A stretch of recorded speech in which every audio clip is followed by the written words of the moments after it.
ओम शांति। 31/3/90 रहम दिल और बेहद की वैराग्य वृत्ति। अव्यक्त बाप दादा अपने बच्चों प्रति बोले, आज लवफुल और मर्सीफुल बाप दादा अपने समान बच्चों को देख रहे हैं। आज बाप दादा विश्व के सर्व अनजान बच्चों को देख रहे थे। भले अनजान हैं लेकिन फिर भी बच्चे हैं। बाप दादा के संबंध से सर्व बच्चों को देखते हुए क्या अनुभव किया कि मेजॉरिटी आत्माओं को समय प्रति समय किसी न किसी कारण से जाने अनजाने भी वर्तमान समय मर्सी अर्थात रहम की, दया की आवश्यकता है और आवश्यकता के कारण ही मर्सीफुल बाप को याद करते रहते हैं। तो चारों ओर की आवश्यकता प्रमाण इस समय रहम दृष्टि की पुकार है, क्योंकि एक तो भिन्न भिन्न समस्याओं के कारण अपने मन और बुद्धि का संतुलन न होने के कारण मर्सीफुल बाप को वह अपनी अपनी मान्यता वालों को मर्सी के लिए बहुत दुख से, परेशानी से पुकारते रहते हैं। चाहे अनजान आत्माएं बाप को न जानने के कारण अपने धर्म पिताओं व गुरुओं को व इष्ट देवों को मर्सीफुल समझकर पुकारते हैं, लेकिन आप सब तो जानते ही हो, इस समय एक सिवाय एक बाप परम आत्मा के और किसी भी आत्मा द्वारा मर्सी मिल नहीं सकती। भले बाप उन्हों की इच्छा पूर्ण करने के कारण, भावना का फल देने के कारण किसी भी इष्ट को व महान आत्मा को निमित्त बना दें, लेकिन दाता एक है। इसलिए वर्तमान समय के प्रमाण मर्सीफुल बाप बच्चों को भी कहते हैं कि बाप के सहयोगी साथी भुजाएं, आप ब्राह्मण बच्चे हो, तो जिस चीज़ की आवश्यकता है वो देने से प्रसन्न हो जाते हैं। तो मास्टर मर्सीफुल बने हो, आपके ही भाई बहने हैं, चाहे सगे हैं व लगे हैं, लेकिन हैं तो परिवार के। अपने परिवार के अनजान परेशान आत्माओं के ऊपर रहम दिल बनो, दिल से रहम आए। विश्व की अनजान आत्माओं के लिए भी रहम चाहिए और साथ साथ ब्राह्मण परिवार के पुरुषार्थ की तीव्र गति के लिए व स्व उन्नति के लिए रहम दिल की आवश्यकता है। स्व उन्नति के लिए स्व पर जब रहम दिल बनते हैं तो रहम दिल आत्मा को सदा बेहद की वैराग्य वृत्ति स्वतः ही आती है। स्व के प्रति भी रहम हो कि मैं कितनी ऊंच से ऊंच बाप की वही आत्मा हूँ और वही बाप समान बनने के लक्ष्यधारी हूँ। उस प्रमाण ओरिजिनल श्रेष्ठ स्वभाव व संस्कार में अगर कोई कमी है तो अपने ऊपर दिल का रहम कमियों से वैराग्य दिला देगा। बाप दादा आज यही रूरिहान कर रहे थे कि सभी बच्चे नॉलेज में तो बहुत होशियार हैं, पॉइंट स्वरूप तो बन गए हैं, लेकिन हर कमजोरी को जानने की पॉइंट्स है। जानते भी हैं कि ये होना चाहिए, ये नहीं करना चाहिए, ये जानते हुए भी पॉइंट्स स्वरूप बनना और जो कुछ व्यर्थ देखा सुना और अपने से हुआ उसको फुल स्टॉप की पॉइंट लगाना नहीं आता है। पॉइंट्स तो हैं, लेकिन पॉइंट रूप बनने के लिए विशेष क्या आवश्यकता है? अपने ऊपर रहम और औरों के ऊपर रहम। भक्ति मार्ग में भी सभी सच्चे भक्त होंगे, वह आप भी सच्चे भक्त बने हो। आत्मा में रिकॉर्ड भरा हुआ है ना, तो सच्चे भक्त सदा रहम दिल होते हैं। इसलिए वो पाप कर्म से डरते हैं। बाप से नहीं डरते लेकिन पाप कर्म से डरते हैं। इसलिए कोई पाप कर्म से बचे हुए रहते हैं। तो ज्ञान मार्ग में जो भी यथार्थ रहम दिल हैं उसमें 3 बातों से किनारा करने की शक्ति होती है। जिसमें रहम नहीं होता, वे समझते हुए जानते हुए 3 बातों के परवश हो जाते हैं। वो 3 बातें हैं अलबेलापन, ईर्ष्या और घृणा। कोई भी कमजोरी व कमी का कारण 90% ये 3 बातें होती है। और जो रहम दिल होगा वो बाप के साथी धर्मराज की सजा से किनारा करने की शुभ इच्छा रखते हैं। जैसे भगत डर के मारे अलबेलेपन नहीं होते, ऐसे ब्राह्मण आत्माएं बाप के प्यार के कारण धर्मराजपुरी से क्रॉस ना करना पड़े, इस मीठे डर से अलबेले नहीं होते। बाप का प्यार उनसे किनारा करा देता है, अपने दिल का रहम अलबेलापन समाप्त कर देता है। और जब अपने प्रति रहम भावना आती है तो जैसी वृत्ति, जैसी स्मृति, वैसी सर्व ब्राह्मण सृष्टि के प्रति स्वतः ही रहम दिल बनते हैं। यह है यथार्थ ज्ञान युक्त रहम। बिना ज्ञान के रहम भी नुकसान करता है, लेकिन ज्ञान युक्त रहम कभी भी किसी आत्मा के प्रति ईर्ष्या व घृणा का भाव दिल में उत्पन्न करने नहीं देगा। ज्ञान युक्त रहम के साथ साथ स्वयं का रूहानियत का रुहाब भी अवश्य होता है। अकेला रहम नहीं होता है, लेकिन रहम और रुहाब दोनों का बैलेंस रहता है। अगर ज्ञान युक्त रहम नहीं है, साधारण रहम है, तो किसी भी आत्मा के प्रति चाहे लगाव के रूप में, चाहे किसी भी कमजोरी से उसके ऊपर प्रभावित हो सकते हैं। प्रभावित भी नहीं होना है, न घृणा चाहिए न प्रभावित चाहिए, क्योंकि आप तन मन बुद्धि सहित बाप के ऊपर प्रभावित हो चुके हो।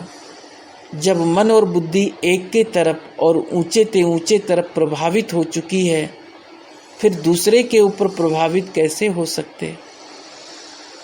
अगर दूसरे के ऊपर प्रभावित होते हैं तो उसको क्या कहेंगे?